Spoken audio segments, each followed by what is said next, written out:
18 horas. Notícias de Manaus, Amazonas, Brasil e do mundo. Agora na Mix. Muito boa noite para você sintonizado aqui em 100,7. É isso aí, estamos juntos a partir de agora até às 7 da noite no programa 18 horas. Obrigada para você que nos assiste nas redes sociais também, no 18 horas news, no YouTube também, no Instagram. Começa o 18 horas de hoje comigo, Karime Leão, e com a Artemisa Gadelha. Boa noite, Artemisa. Boa noite, Karime. Boa noite pra você que vai ficar com a gente até às 7 horas da noite. Você está no melhor mix do Brasil. 18 horas. E vamos aos destaques de hoje dos 18 horas. Sem estrutura, depois da queda das duas pontes na BR-319, prefeitos do interior estão preocupados com o desabastecimento. A reconstrução das duas pontes deve custar cerca de 50 milhões de reais aos cofres públicos. A corrida eleitoral no segundo turno para a presidência da República. E no Amazonas, os detalhes do debate que não aconteceu entre os candidatos ao governo do estado. 18 horas. Começa agora o programa 18 horas de hoje, terça-feira, dia 11 de outubro, e o ano é 2022. Você está ouvindo 18 horas. Parte do Amazonas ficou isolado com o desabamento das duas pontes na BR-319. Bom, o fato já causa o desabastecimento de alimento, remédio e combustíveis na região. E pelo menos 100 mil pessoas podem ficar sem energia elétrica nos próximos dias. E Artemisa, apesar disso tudo, ainda não há previsão concreta de quando o problema vai ser resolvido. É isso mesmo, Karime. 13 dias depois do desabamento da ponte do Rio Curuçá, na BR-319, ainda não há previsão de quando a ponte provisória vai ser concluída no local. O acidente foi no dia 28 de setembro, no quilômetro 23 da rodovia. 4 pessoas morreram e 14 ficaram feridas. Os bombeiros seguem na procura por uma pessoa que ainda está desaparecida. Lembrando que no dia 30 de setembro, o governo do Amazonas informou que uma estrutura metálica provisória seria construída no prazo de 2 semanas pelo Exército Brasileiro, com a coordenação do Departamento Nacional de Infraestrutura de Transportes, o DENIT. Mas até o momento a estrutura não ficou pronta e não tem provisão aí certa desta conclusão, né, Artemisa? Isso mesmo, Karime. E toda a situação piorou ainda mais com o segundo desabamento no último sábado da ponte do rio Altais Mirim, também na BR-319. Nesse caso, não foram registradas vítimas, porque a ponte já estava completamente interditada por causa da péssima condição na estrutura. E como você disse, a região já sofre com um desabastecimento e pelo menos 100 mil pessoas podem ficar sem energia elétrica. Artemisa, e volto a lembrar que essa situação já era esperada. As duas pontes estavam com a estrutura comprometida. A do rio Altais Mirim, pelo menos, estava interditada no momento que desabou. Já a do rio Curuçá só estava parcialmente interditada e, por isso, deixou mortos e feridos na hora que desmoronou. O governo do estado decretou situação de emergência em 3 municípios, no Careiro, Careiro da Várzea e também em Manaquiri. As pontes que desabaram integram aí a rodovia federal, que é a única conexão por terra de parte do Amazonas com outras regiões do país. Nós conversamos com o presidente da Associação Amazonense de Municípios, Jair Souto, que falou sobre a preocupação com o desabastecimento. Vamos ouvi-lo. Desde quando caíram essas pontes, caiu a primeira e agora a segunda, o município de Manaquiri não teve nenhuma ajuda significativa assim por parte do governo federal e do governo estadual. E nós estamos aqui sobre o risco de faltar produtos de consumo, insumos aqui para a população. É uma rota importante, a BR-319, e hoje nós sofremos consequências, porque com essa ruptura, ou seja, caiu a primeira ponte, a segunda ponte, e você não vê, nesse momento, nenhuma ação concreta do governo do estado. Você está ouvindo 18 horas. E a reconstrução das duas pontes que desabaram na BR deve custar caro aos cofres públicos, cerca de 50 milhões de reais. A informação foi confirmada nesta segunda-feira pelo governo do Amazonas. O governador Wilson Lima participou de uma reunião com o ministro da Infraestrutura, Marcelo Sampaio, na sede do Ministério em Brasília, onde trataram de medidas para a reconstrução da rodovia federal. Inclusive, Karime, nessa coletiva, o Departamento Nacional de Transporte e Infraestrutura até declarou a expectativa de que em 15 dias seja restabelecida a conexão terrestre entre os municípios com estruturas provisórias. A repórter Nathalie Moraes traz os detalhes sobre a reconstrução das pontes. Desde o acidente no último dia 28 de setembro, motoristas e moradores que utilizam a BR-319 aguardavam o restabelecimento do tráfego de veículos na região, assistiram outro desabamento anunciado: a queda da ponte sobre o rio Altais-Mirim, a 2 quilômetros de onde aconteceu o primeiro acidente, e ficaram totalmente isolados. Nesta segunda-feira, após decretar situação de emergência nos municípios de Careiro Castanho, Careiro da Várzea e Manaquiri, o governador Wilson Lima participou no início da noite desta segunda-feira de uma reunião com o ministro da Infraestrutura, Marcelo Sampaio, na sede do Ministério em Brasília, onde trataram de medidas para a reconstrução da BR-319. O governador propôs uma parceria entre o Estado e o governo federal para agilizar a reconstrução da BR-319, que é uma importante ligação do Amazonas com o restante do país. Coloquei o Estado também à disposição do Ministério da Infraestrutura e vim aqui com o ministro, porque ali é de responsabilidade do governo federal entender os prazos em que serão executadas as obras para permitir a trafegabilidade da BR-319. O ministro me garantiu que em 10, 15 dias, no máximo, o tráfego já estará restabelecido. Isso provisoriamente vai permitir a passagem dos veículos, a trafegabilidade. Eu também me coloquei à disposição para que a gente possa ajudar o governo federal a reconstruir essas pontes. O Estado do Amazonas vai entrar com aporte financeiro, vai fazer um convênio com o governo federal naquilo que está dentro da nossa capacidade, para que a gente possa ajudar na reconstrução dessas estruturas. Durante o encontro, o diretor-geral do Departamento Nacional de Transporte e Infraestrutura, General Santos Filho, informou que o estudo para a reconstrução das pontes já está sendo feito. A equipe já fez a batimetria e a sondagem no local. A estimativa é que as obras nas duas pontes custem mais de 50 milhões aos cofres públicos. Segundo o DENIT, no Rio Curuçá, a ponte do Exército será montada já nos próximos dias. A estrutura está vindo de Rondônia. Já na ponte sobre o rio Altais-Mirim, que desmoronou no fim de semana, o DENIT estuda a construção de um aterro com espaço para escoamento da água ou implantação do transporte por balsas, até que a ponte seja totalmente recuperada. A expectativa do órgão é que em 15 dias seja restabelecida a conexão terrestre entre os municípios com estruturas provisórias. Nathalie Moraes para o 18 horas. Você está ouvindo 18 horas. A questão aqui é que as autoridades tinham sim conhecimento das péssimas condições estruturais das pontes e nada foi feito para evitar o pior. O Comitê de Combate à Corrupção chegou a emitir nota cobrando punição e exigindo que os responsáveis por políticas públicas e as autoridades encarregadas de realizar a manutenção e fiscalização sejam rápidas e precisas com as respostas para a sociedade.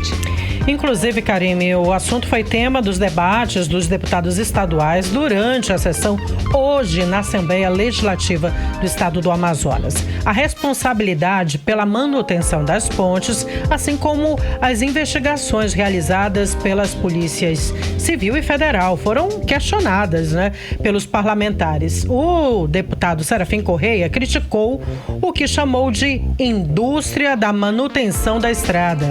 Artemisa Artemisa. Já o deputado estadual, o Sinésio Campos, ele convocou tanto o Departamento Nacional de Infraestrutura de Transporte quanto os órgãos que tratam de ações emergenciais no estado, para que possam esclarecer quais medidas estão de fato sendo tomadas sobre as pontes na BR-319. Vamos ouvir o que o deputado falou.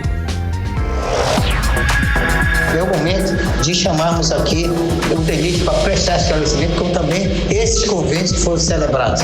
E, ao mesmo tempo, o governo federal, o governo estadual, na verdade, eu vejo impotente, porque pouco ou quase nada pode fazer.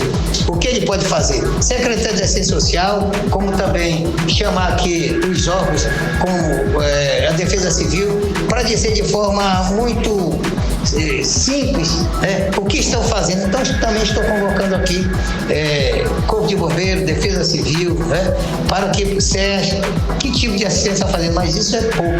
Eu quero, inclusive, fazer um alerta aqui. Em qualquer parte do mundo, se a gente está preparado para uma guerra, aqui tem o Comando Militar da Amazônia. Em qualquer canto do planeta, quando tem um bombardeio de uma ponte, eu vejo que as Forças Armadas de qualquer país encontram mecanismos alternativos para que não fiquem isolados. Você está ouvindo 18 horas. Agora em Manaus, 6 horas e 15 minutos. Vamos para Brasília conversar com o nosso correspondente, o jornalista Carlos Eduardo Matos. Cadu, boa noite, Cadu. Bom, teve declaração polêmica, né? Depois das declarações de Damares Alves sobre atrocidades cometidas contra as crianças na Ilha do Marajó, no Pará, o público reagiu. O Ministério Público reagiu e agora está exigindo provas da ex-ministra sobre essas manifestações, sobre essas declarações. Cadu, conta pra gente mais sobre o assunto. Boa noite, Karime. Boa noite, Artemisa. Boa noite, ouvintes do programa 18 horas. Isso mesmo, Karime, sobrou para o governo federal dar explicações. Damares Alves, que é pastora evangélica, ex-ministra dos Direitos Humanos, principal aliada ideológica do governo de Jair Bolsonaro e eleita senadora do Distrito Federal, agora é alvo do Ministério Público Federal do Estado do Pará, que deu prazo de 3 dias para ela e o governo federal darem explicações e também provas das atrocidades que foram relatadas pela ex-ministra Damares durante um culto na Assembleia de Deus em Goiânia. Nesse culto, Karime, que aconteceu no sábado passado, Damares disse que as crianças da Ilha de Marajó, no Pará, eram vítimas de sequestro e de estupro. E disse mais: as crianças da Ilha de Marajó, em poder dos bandidos, tinham os dentes arrancados para que elas não mordessem durante o sexo oral. E tinham a alimentação baseada em líquidos para facilitar a prática de sexo anal. Afirmações, no mínimo, absurdas, né, Karime? Que embrulham o estômago, para dizer o mínimo, né? Mas aí, Damares atirou no que viu e acabou acertando no que não viu. O Ministério Público Federal do Pará entrou na história para investigar a veracidade dessas informações, afinal, Damares foi ministra dos Direitos Humanos e tinha por obrigação legal determinar a investigação dessas denúncias. A suspeita é que ela tenha criado essa história sem uma fundamentação legal para tentar impressionar os fiéis da igreja e ligar essas supostas atrocidades à esquerda e dizer que Bolsonaro estaria travando uma guerra espiritual. E como eu disse, sobrou para o Ministério dos Direitos Humanos, hoje comandado pela também pastora evangélica Tatiana Alvarenga, explicar as informações que foram ditas pela ex-ministra Damares, que nem a Polícia Federal e nem o Ministério Público Federal do Pará estavam sabendo. Vamos aguardar então e ver que respostas serão dadas pelo governo de forma oficial, Karime. Desde o começo do segundo turno, a religião tem dominado o debate político, né, Karime e Artemisa? Os dois candidatos, Lula e Bolsonaro, vêm fazendo uso de elementos religiosos para se atacarem, se digladiarem. De um lado, Lula liga Bolsonaro à maçonaria, ao canibalismo, à zoofilia, e Bolsonaro liga Lula ao satanismo. Claro que esses assuntos chegaram para dentro das casas, para junto das famílias e também para dentro das igrejas. A CNBB, a Confederação Nacional dos Bispos do Brasil, se manifestou hoje emitindo uma nota lamentando a intensificação da exploração da fé e da religião como caminho para angariar votos no segundo turno. Em nota, a CNBB disse o seguinte, abre aspas, a CNBB condena veementemente o uso da religião por todos e qualquer candidato como ferramenta de sua campanha eleitoral. Convocamos todos os cidadãos e cidadãs, na liberdade de sua consciência e compromisso com o bem comum, a fazerem deste momento oportunidade de reflexão e proposição de ações que foquem na dignidade da pessoa humana e na busca por um país mais justo, fraterno e solidário. Fecha aspas. Ainda nesse contexto religioso, Karime e Artemisa, a equipe de campanha do PT vem trabalhando na elaboração de um texto exclusivamente direcionado ao público evangélico, chamado de Carta aos Evangélicos. A proposta já está pronta, ela conta com o apoio de pastores que apoiam a candidatura de Lula, mas há resistência dentro da executiva nacional do partido, que teme um desgaste ainda maior de Lula junto a esse público praticamente, completamente aí, dominado por Bolsonaro e bastante contaminado por conteúdos ideológicos contra o candidato Lula. Nessa carta dos evangélicos, Karime, os pastores criaram 7 promessas que deverão ser cumpridas por Lula. A primeira delas é criar um pacto pela vida, reforçando o discurso contra o aborto e em defesa da liberdade religiosa e de templos religiosos. Ou seja, derrubando essas 3 principais teses aí que vêm sendo faladas pelo presidente Bolsonaro, de fechar igrejas, prender religiosos, né, sacerdotes, e a questão do aborto, que eles insistem em dizer que Lula é a favor do aborto. Ele já disse várias vezes que ele é contra o aborto, a favor da família, que pertence à Igreja Católica, entre outros pontos aí. A ideia, Karime, é soltar esse conteúdo, essa carta aos evangélicos, agora nesse sábado em nível nacional. Mas vamos aguardar até que seja vencida essa divergência entre os pastores que apoiam o ex-presidente Lula e a executiva nacional, aí na pessoa de Gleisi Hoffmann, que vem se opondo bastante a essa manifestação, a essa comunicação de Lula direta ao público evangélico. Karime e Artemisa. Cadu, boa noite. Boa noite, minha querida, tudo bem? Tudo ótimo, Cadu. O segundo turno segue aí com denúncias, né, entre os candidatos. Você, inclusive, já comentou nesse início da sua participação. E tem aí essas denúncias entre os candidatos à presidência da República. Agora, o Bolsonaro diz que o crime organizado votou, então, no adversário dele, o candidato Lula. Conta mais pra gente sobre isso, Cadu. Hoje a propaganda de Bolsonaro na televisão desceu alguns níveis abaixo, né, Artemisa, e disse que Lula foi o mais votado no sistema prisional e associou o PT ao crime organizado. Estratégia conhecidíssima aí no marketing político, mas é uma prática que denota desespero. Bolsonaro, depois dessa, puxou o gancho para falar de segurança pública, que no próximo mandato, caso seja reeleito, né, vai investir mais em concursos públicos, em qualificação e no aparelhamento das forças militares. Já o candidato Lula repetiu as peças publicitárias que reforçam as acusações de mentiroso contra Bolsonaro. Porém, ele aproveitou bastante tempo para falar sobre propostas, Artemisa. Ontem a gente falou que ele vinha sendo criticado pela falta de propostas e hoje ele respondeu. Na propaganda da TV de hoje, Lula falou sobre ajudar os trabalhadores a renegociar as dívidas, falou também sobre aumentar o salário mínimo acima da inflação e criar programas de geração de emprego. No jogo político de hoje, Lula levou ao melhor, Artemisa, porque realmente propaganda eleitoral na TV pode ter sim troca de acusações, enfim, um embate, né? Mas não pode ser tudo. Campanha na TV tem que ter propostas, porque quando se fala de propostas, se fala do futuro e não do passado. Agora, falando das eleições, no primeiro turno, Artemisa, a gente falou várias vezes aqui no 18 Horas que os militares planejavam fiscalizar a votação e a segurança das urnas, né? 9 dias depois do primeiro turno, passou-se esse tempo e os militares ainda não tornaram público o relatório sobre a fiscalização das eleições que eles fizeram.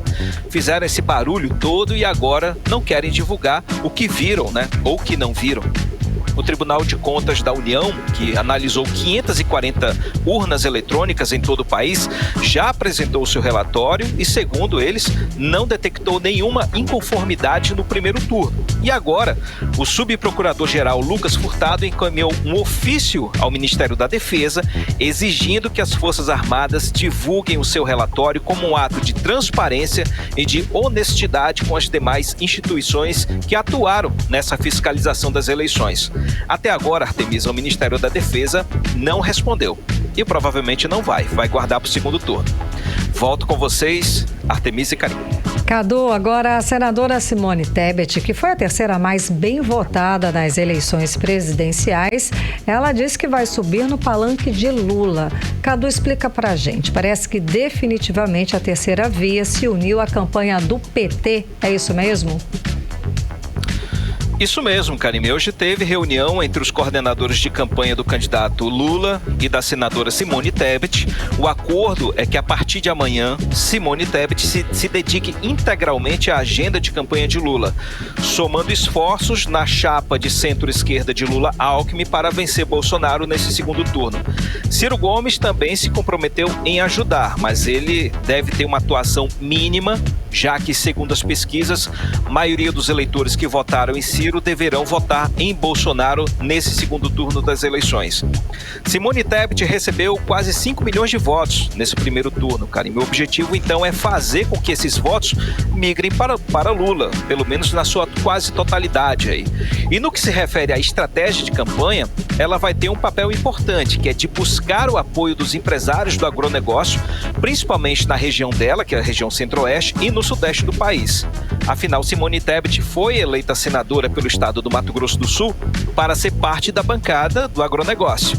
Ela também deve subir nos palanques, participar dos comícios nos estados e cumprir as agendas ao lado de Lula. Ou seja, nós vamos ver daqui para frente bastante até o final das eleições, ao final da propaganda eleitoral, da campanha, ela sempre ao lado do ex-presidente Lula, que vai estar ali acompanhado com a esposa dele, a Janja, né? Ou seja, vai estar esse componente, o componente da terceira via ao lado de Lula. Como você disse, aí a terceira via vai estar mesmo integrada à chapa de centro-esquerda de Lula-Alckmin.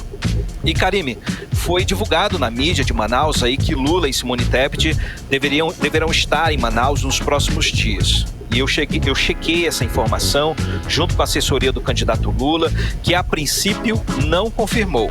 A agenda dessa semana já está fechada com viagens ao Rio de Janeiro, Bahia, Sergipe, Alagoas e Pernambuco.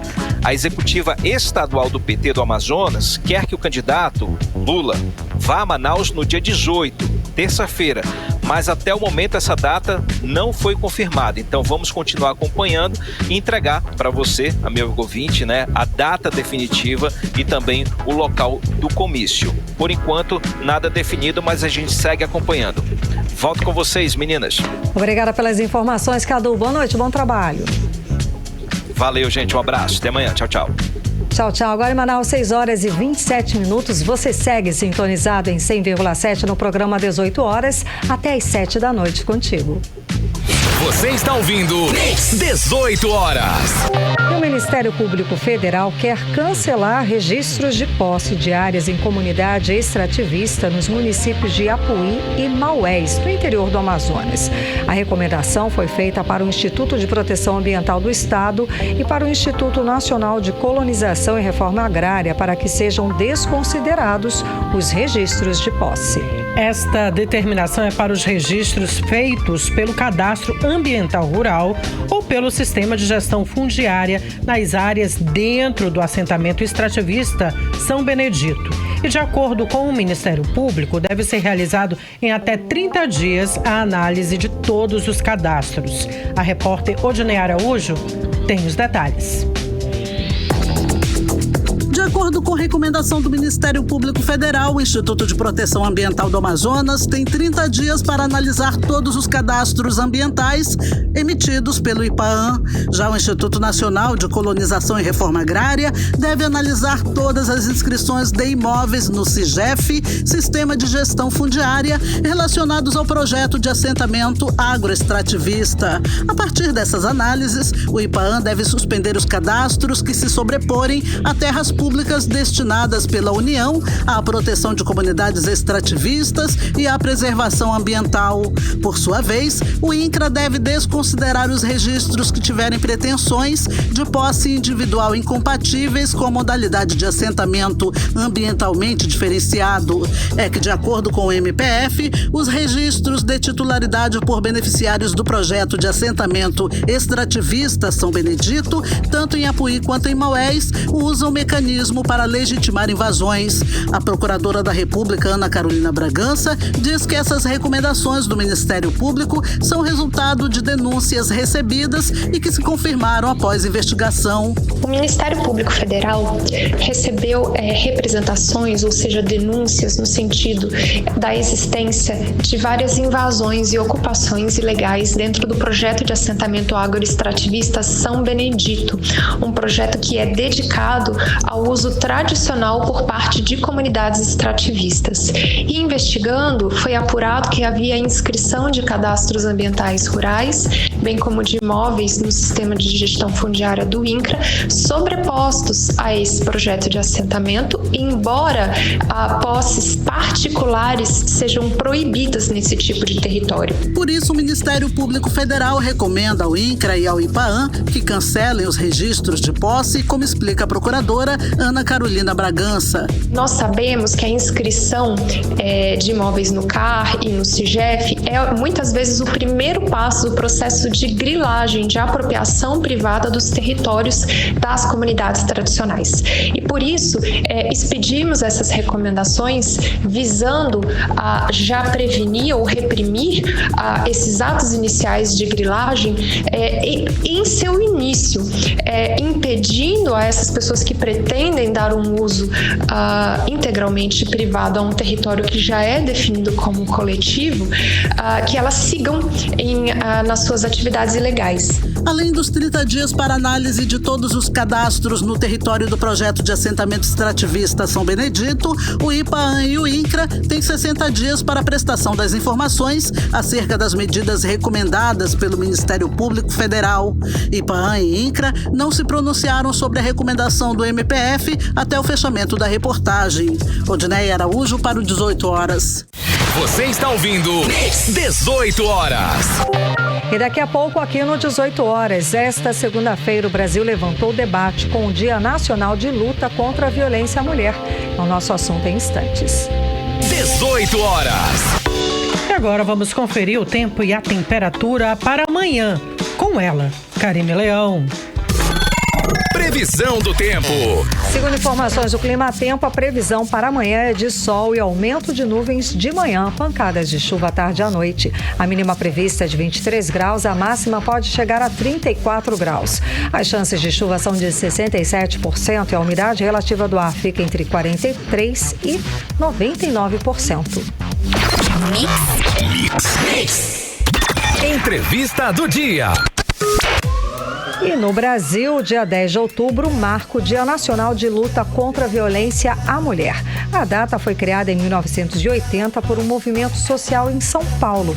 Para falar mais sobre o assunto, sobre o avanço das leis e dos desafios da Rede de Proteção à Mulher, vamos conversar agora na entrevista do dia com a delegada Débora Mafra, que é a titular da especializada em crimes contra a mulher. Delegada, muito boa noite, seja bem-vinda ao programa 18 horas, tudo bem? Então, é muito importante mais uma data, não é, delegada, para falar sobre o assunto. A informação é sempre fundamental para diminuir cada vez mais o índice de violência contra a mulher, né, delegada? Boa noite.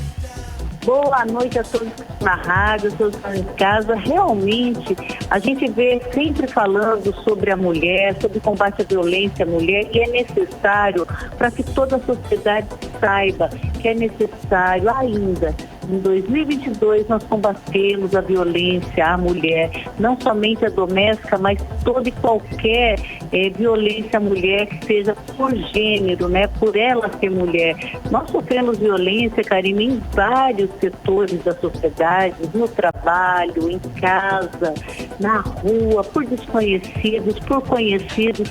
Então, realmente, um dia como o de ontem, que é o Dia Nacional do Combate à Violência à Mulher, né? Da luta no combate, isso faz com que a sociedade possa ter um olhar diferenciado para essa questão.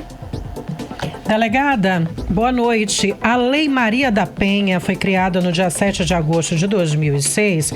Foi o primeiro passo aí, né? O pontapé para que agora nós pudéssemos, né, comemorar o Dia Nacional de Luta contra a Violência à Mulher. Sim, com certeza, para você ver, em 1980, entre esse Dia Nacional, né, de luta no combate à violência à mulher. E somente em 2006 que conseguiu fazer nascer essa lei, que isso foi um sonho de tantas e tantas mulheres. Se essa lei tivesse sido promulgada antes, Karine, quantas mulheres não teriam morrido como morreram? Quantas mulheres poderiam ter sido amparadas? Ainda bem que entrou em 2006 uma lei forte que vem nos amparar e vem demonstrar que a mulher tem um valor que precisa ser sempre lembrado ainda para a sociedade por meio dessa lei. Sem dúvida, delegada, mas temos mesmo, com todo o avanço, com todos os avanços das leis de proteção à mulher, ainda temos um enorme desafio pela frente, porque segundo o Ministério da Justiça, em agosto e setembro deste ano, no Amazonas, 1.249 denúncias de violência contra a mulher foram registradas. Isso mostra também que as mulheres estão denunciando mais, né? Cada vez que a gente conversa aqui, a gente fala dessa importância e de como a informação é fundamental para despertar essa mulher que ela tem que reagir, tem que registrar essas violências, não é, delegada? Isso mesmo, Karine, é um número a ser comemorado, porque às vezes vem números altos aqui no norte, porque as mulheres denunciaram, acham que aqui as mulheres são mais violentadas, mas isso não significa. Quando nós temos números de registro de ocorrência na violência doméstica, significa que aquelas mulheres se libertaram, querem se libertar e estão procurando ajuda. Em muitos outros estados que o índice é menor, são que as mulheres ainda não conseguiram amadurecer, que são vítimas e procuraram ajuda. Muitas vezes ainda estão com medo de denunciar. E aqui, graças a Deus, nossas mulheres são guerreiras. A nossa média é essa mesmo, de 1.000 a 1.200 registros por mês. Com isso, nós vamos para um número todos os anos acima de 14.000 registros. E isso é motivo de comemorar, porque a nossa mulher sabe que tem uma lei forte, que ela sabe que tem uma delegacia que vai sim lutar por ela e que vai chegar até o juiz para que o juiz julgue essa causa, não deixando impune os atos que ela sofreu. Delegada, segundo dados da segunda edição da Operação Maria da Penha, foram realizados este ano 88 prisões durante a operação no Amazonas, né, com 537 medidas protetivas de urgência aí concedidas durante a ação. E aí a gente vê que os casos de violência, eles variam muito. Às vezes a mulher fala que ela não sofreu uma violência física, mas ela pode ter sofrido ali uma violência moral, psicológica, sexual e até patrimonial, não é isso mesmo? É isso mesmo, inclusive todos esses tipos de violência que você citou, todos eles cabem prisão em flagrante, representação pela prisão preventiva e pode ser pedido as medidas protetivas de urgência. Esse um mês que teve de operação, foi nesse um mês que prenderam essas 88 agressores de mulheres, foram pedidos 500 e poucas medidas protetivas de urgência, atos que fazem com que a gente acredite cada vez mais que as nossas mulheres estão querendo se libertar. Então, você não precisa sofrer violência física para ir denunciar. Apenas os xingamentos, as humilhações que você já está sofrendo, que te maltratam, às vezes até muito mais do que a violência física, já tem que ser denunciado e, como eu falei, caso de prisão preventiva, caso de prisão em flagrante, e nós temos que começar a denunciar cada vez mais antes de ficar doentes, deprimidas e até adquirir doenças autoimunes pelo silêncio. Sem dúvida, delegada. Então, vamos aos serviços, né? Vamos, então, aos telefones. E é importante lembrar que agora, em briga de marido e mulher, o vizinho mete a colher sim. A gente pode denunciar a agressão de um vizinho, de um amigo, de uma colega, não é, delegada? E deve, né? Como eu falo, não meta só a colher, meta o telefone, ligue 190. Se a agressão estiver acontecendo naquele momento, chamar a polícia militar. Então anote, 190.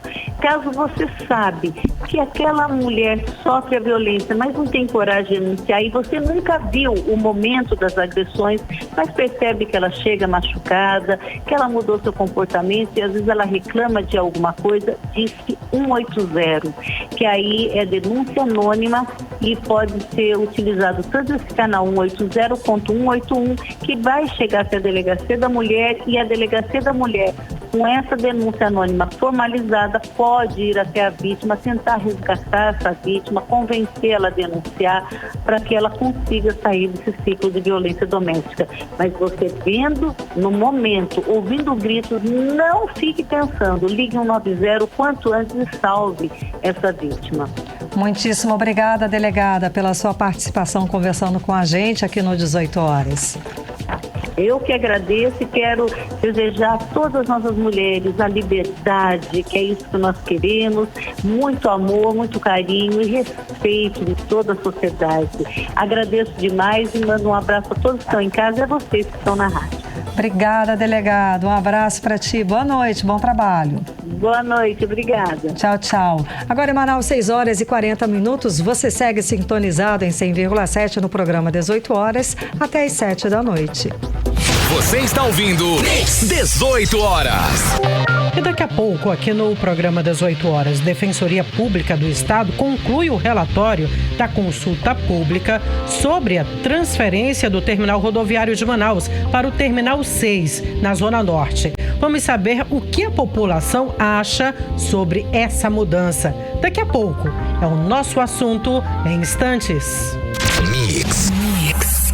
E agora vamos falar sobre os bastidores da política local, da política amazonense, com ela, Artemisa Gadelha. Artemisa, então, o governador do Amazonas faltou ao primeiro debate deste segundo turno. Wilson Lima foi para Brasília se reunir com o ministro da Infraestrutura, Marcelo Sampaio, para tratar, como a gente já falou aqui no programa, sobre as pontes, a situação lá da BR-319. Bem, o duelo tão esperado entre o Wilson Lima e Eduardo Braga não foi dessa vez, né, Artemisa? Não, Karime, esse duelo vai ficar mais pra frente, viu? Bom, como você disse, o governador do Amazonas, inclusive, ele já havia confirmado, eu comentei ontem aqui no programa 18 Horas, né? Ele confirmou para a Band Amazonas que ele iria participar, então, do debate, mas não compareceu. Como você disse, Karime, ele foi, então, para Brasília, né? Falar da situação das pontes, da BR-319. Já comentamos hoje aqui no programa 18 Horas. O governador disse nas redes sociais que apresentou aí medidas, né, para ajudar a população da região afetada pelo desabamento das pontes e colocou o estado do Amazonas à disposição, né, como nós acompanhamos aí na reportagem de Nathalie Moraes. E por isso e por esse motivo, o governador não foi ao debate. E aí, como eu disse também ontem, aqui no programa 18 Horas, que caso ocorresse a ausência de um dos candidatos, então seria feita uma entrevista de 30 minutos com o candidato presente. Foi feita então a entrevista com o Eduardo Braga, do MDB, que aproveitou para criticar o adversário. O senador começou falando, né, aí do desabamento das pontes da BR-319. E segundo o candidato ao governo do Amazonas, Eduardo Braga, existem recursos para a colocação agora de balsas para a população atravessar os dois rios. E que isso resolveria o problema por enquanto, né, até a construção das novas pontes. E que o governador não precisava ir a Brasília. Essa é a opinião, então, do candidato, né, Eduardo Braga. Ele, inclusive, fez várias denúncias contra o governo do Amazonas sobre a má utilização do dinheiro público. E Eduardo lembrou ainda do período que foi governador por 2 anos, por 2 mandatos, né, consecutivos, 2 governos, no período de 2003 a 2010. Lembrou do Bolsa Floresta, que zerou, inclusive, segundo ele, o desmatamento em áreas de conservação do estado. E que a nova proposta dele agora, caso seja eleito, é que o cartão seja substituído pelo valor aí de R$500 por meio do programa Novo Cidadão. Atualmente, o governo do estado paga R$100 pelo Bolsa Floresta. Então, Eduardo iria substituir aí pelo cartão de R$500. E ele pretende manter isso para 300 mil pessoas. Nesse primeiro debate, que não houve debate, na verdade, pela ausência aí do governador, mesmo justificada, Braga sai na frente, né, pelo menos na questão de ideias. Pode ter ganho aí alguns eleitores, aqueles 58% que não votaram no adversário dele. Até o dia 30 tem muito chão pela frente, muitas águas vão rolar. E falando agora de apoio para o segundo turno, Braga ganhou 2 apoios importantes do deputado federal José Ricardo, que não conseguiu ser reeleito, e também do ex-deputado Francisco Praciano, que também não conseguiu a cadeira na Assembleia Legislativa do Estado do Amazonas, ambos do PT. Bom, no primeiro turno, os 2 não apoiaram Braga. José Ricardo, inclusive, inicialmente foi contra, né, o apoio a Braga e ao senador Omar Aziz. E o PT no Amazonas, naquela ocasião meio que rachou, né? Mas em política, né, Karime, ouvintes, tudo muda. E agora, talvez pelo direcionamento do partido, pelas alianças e pelo pedido aí do candidato Lula, enfim, a parceria se firmou. Karime. Artemisa, a primeira-dama do Brasil, Michele Bolsonaro, participou aqui em Manaus do encontro Mulheres pelo Brasil. Agora conta pra gente, ela continua afirmando que essa eleição é uma luta entre o bem e o mal, Artemisa? Isso mesmo, Karime, que é uma luta contra uma ideologia do mal, no caso o PT, né? E que significa que é uma guerra espiritual. Ela quer dizer que Bolsonaro é do bem e que o Lula é do mal. A primeira-dama foi recebida, inclusive, no aeroporto pelo governador do estado do Amazonas, o Wilson Lima, e pela primeira-dama do estado, Tayana Lima.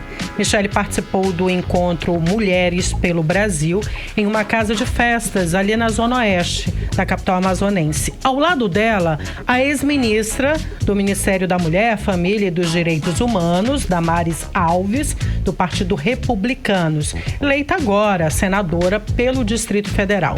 E também a deputada federal e ex-ministra da Agricultura, Tereza Cristina, do PP, eleita senadora por Mato Grosso do Sul.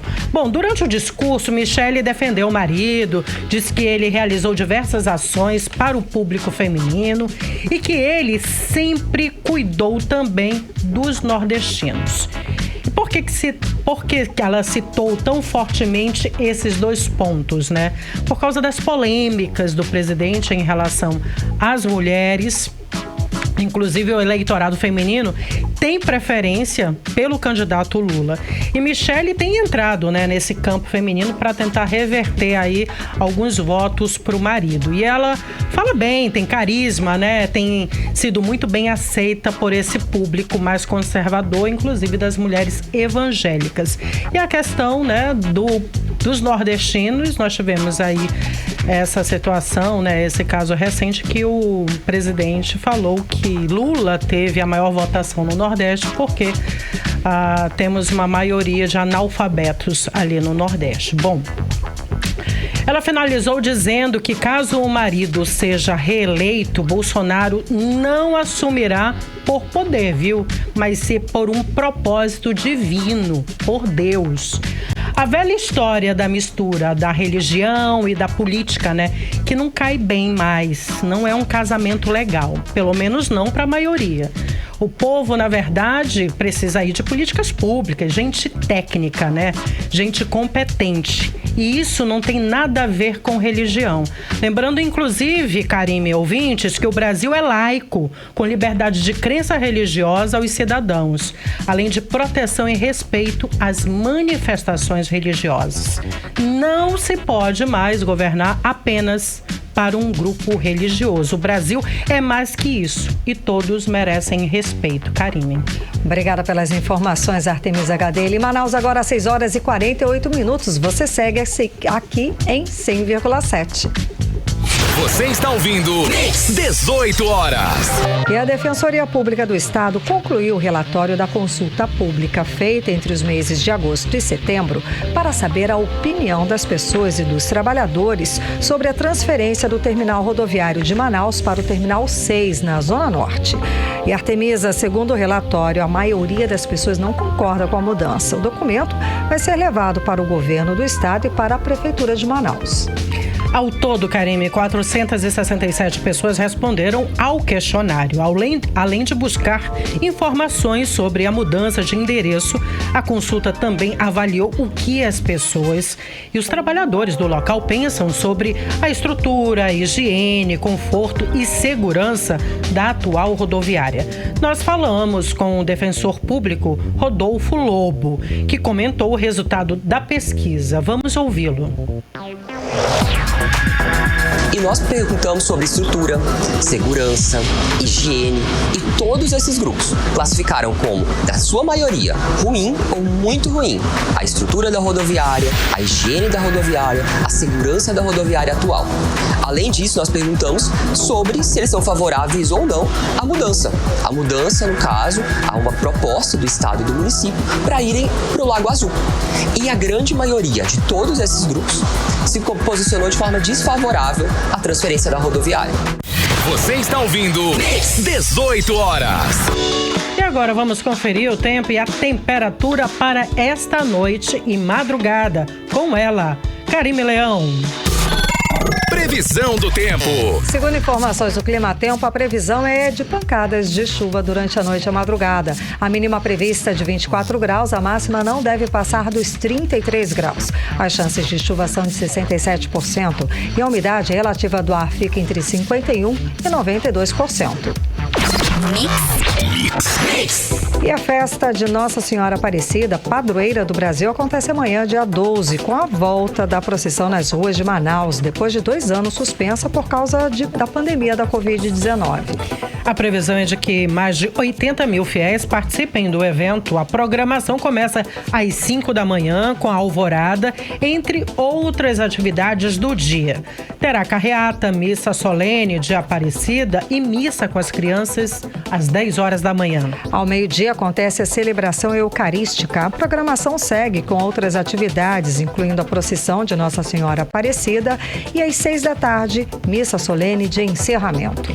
E no dia 12 de outubro também é comemorado o Dia das Crianças e tem programação para comemorar a data. Oficinas, exposições, teatro, parques, brincadeiras lúdicas e educativas, reabertura, inclusive, do Bosque da Ciência. Artemisa, e essas opções aí com diversão e lazer foram voltadas tanto para adulto quanto para criança. E o melhor de tudo, com atividades gratuitas. Vamos conferir as dicas com a repórter Nathalie Moraes. Você já sabe o que vai fazer nesse Dia das Crianças? O Parque Cidade da Criança é uma das primeiras opções quando o assunto é programação especial infantil. O local foi reaberto e passou por uma revitalização com novas pinturas, jardinagem e iluminação, além da construção de um portal de pinturas regionais nas escadas do ambiente, um orquidário e um aquário com peixes regionais. Nesta quarta-feira, Dia das Crianças, uma programação pra lá de especial foi montada e mais de 10 mil pessoas devem passar pelo parque parque, segundo Lívia Carneiro, ela que é coordenadora do Parque Cidade da Criança. Oferecido aqui para as crianças muitas brincadeiras, né? Muitas atividades, apresentação teatral, apresentações artísticas convidadas, né? Algumas instituições que já fizeram um trabalho aqui dentro do parque e vai estar dando essa contrapartida. Vai ter algumas exposições aqui no parque também durante todo o dia. A nossa expectativa é receber um número bem alto, acredito que o dobro do que aconteceu no ano passado, né? Por volta aí de mais de 10 mil crianças no Dia das Crianças. A Semana das Crianças terá um motivo a mais para comemorar.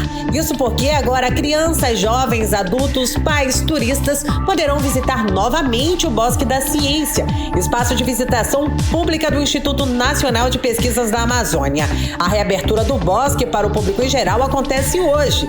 A entrada é gratuita, mas é necessário agendamento pelo site do Bosque da Ciência. A equipe do espaço e grupos de pesquisa parceiros prepararam atividades lúdicas e educativas, como pinturas, passeios, exposições e oficinas sobre plantas aquáticas, cobras e tartarugas da Amazônia. Segundo Francisco Cavalcante, gestor do Bosque da Ciência, o Dia da Criança contará com uma programação especial para a garotada e toda a família. Nós estamos voltando às atividades de verdade e a gente quer que todo público de Manaus venha visitar o bosque, mas tem essa restrição, agendar. Mas a gente tem uma equipe que pode te ajudar também na portaria. De repente, em algum momento, você está passando, quer visitar o bosque, vem que a equipe vai te ajudar a acessar as atividades. Nós teremos uma espécie de circuito da ciência dentro do Bosque da Ciência. E como o mês de outubro ele é considerado o mês da ciência e tecnologia, a gente vai ter várias atividades, né, exposições e circuitos dentro do bosque. O mês de outubro todo. Novembro nós teremos a comemoração dos 70 anos de criação do INPA e também vamos ter atividades dentro do bosque até o final desse mês. Exposições, feiras, circuitos especiais, visita à Casa da Ciência e todos os atrativos disponíveis do bosque. Já o Largo São Sebastião, no centro de Manaus, tem recreação infantil no Dia das Crianças, com diversas brincadeiras e jogos em família com entrada gratuita. A programação começa às 4 da tarde, além de apresentações também gratuitas no Teatro Amazonas, como explica Ricardo Lopes, gerente de artes da Secretaria de Cultura do Estado. Estamos numa programação bem diversificada. No dia 12, que é o Dia das Crianças, 10 da manhã tem o Festival de Teatro da Amazônia. Aqui no Teatro Amazonas, pode trazer a criançada que a partir das 10 da manhã estaremos recebendo o público com um lindo espetáculo. Uma programação especial e gratuita também está sendo preparada pelo Estúdio 5 Shopping Centro de Convenções, na Zona Sul de Manaus, para o Dia das Crianças, com aulas especiais de Fit Dance Kids e Teens e com contação de história. As aulas de Fit Dance acontecem na Praça de Alimentação e são destinadas para a meninada de 5 a 13 anos. No Dia das Crianças, o grupo Espatode e a trupe apresenta uma contação de história, na historinha Chapeuzinho Amarelo, onde uma garotinha que tem medo de tudo enfrentará seus medos de um jeito divertido e engraçado. A programação é gratuita e tem início às 4 da tarde. Essas foram algumas das dicas para o Dia das Crianças. Lembrando que o importante mesmo é aproveitar o Dia das Crianças ao lado da família com muitas brincadeiras. Nathalie Moraes para o 18 horas. Você está ouvindo 18 horas. E a Zona Franca de Manaus ganha pela 8ª vez prêmio do grupo britânico Financial Times. Este ano o reconhecimento veio na categoria de Zona Franca, altamente recomendável para grandes empreendimentos no continente americano. Os especialistas da revista consideraram o estabelecimento de novas indústrias multinacionais e da diversificação da produção no parque industrial da Zona Franca nos últimos 2 anos. Os avaliadores destacaram que os novos investimentos na região levaram a um aumento significativo do faturamento do Polo Industrial de Manaus, que no ano passado registrou crescimento de 31,9% em relação a 2020. E o superintendente da Suframa, Algacir Poulsin, falou sobre essa importância desse reconhecimento com a gente. Vamos ouvi-lo. Esse prêmio internacional do grupo Financial Times, de Zona Franca altamente recomendável para grandes empreendimentos, é bastante importante para a Zona Franca de Manaus. Demonstra que o mundo está nos observando, vendo a nossa capacidade de atração de investimentos, e uma coisa chama a outra. Você está ouvindo 18 horas. O superintendente Algacir Pocim também ressaltou os números positivos do polo industrial esse ano. Este ano, nos nossos 7 primeiros meses, nós já alcançamos a meta de 96,66 bilhões de reais de faturamento, o que é praticamente 10% superior ao mesmo período do ano passado. Em dólares, nós já atingimos a meta aí de quase 20 bilhões de dólares nesse período de 7 meses, o que foi praticamente 17% superior ao mesmo período do ano passado. Você está ouvindo 18 horas. E os empregos do polo industrial também registraram aí saldo positivo, segundo o superintendente Algacir Pocim. Vamos ouvi-lo novamente. Nós já atingimos praticamente 109 mil trabalhadores diretos aqui no nosso polo industrial de Manaus, o que dá mais de 400 mil em empregos indiretos. Então tudo isso aí vai agregando valor e vai mostrando a força do nosso polo industrial de Manaus e da nossa economia. Você está ouvindo 18 horas. Agora 6 horas e 59 minutos. Seguimos para o editorial 18 horas. Editorial 18 horas. O Ministério Público do Trabalho registrou quase 200 casos de assédio eleitoral de empresas contra seus funcionários em todo o Brasil. No Amazonas, pelo menos um caso foi registrado. As denúncias de assédio eleitoral no ambiente de trabalho foram intensificadas na última semana. Segundo o Ministério Público, empregadores não podem fazer ameaças nem ofertar benefícios com o intuito de induzir, obrigar ou constranger empregados a votarem ou não votarem em candidatos ou candidatas nas eleições. A prática do assédio eleitoral é caracterizada como conduta abusiva que atenta contra a dignidade do trabalhador. O empregador que praticar o assédio eleitoral pode ser penalizado, tanto na esfera trabalhista como na esfera criminal, com pena de reclusão de até 4 anos. Mas, acima disso, é preciso que todos se conscientizem que o voto é de cada um e que o direito ao voto secreto é uma conquista civilizatória para que os cidadãos possam escolher quais candidatos acharem melhor, sem pressões de quem quer que seja. 18 horas.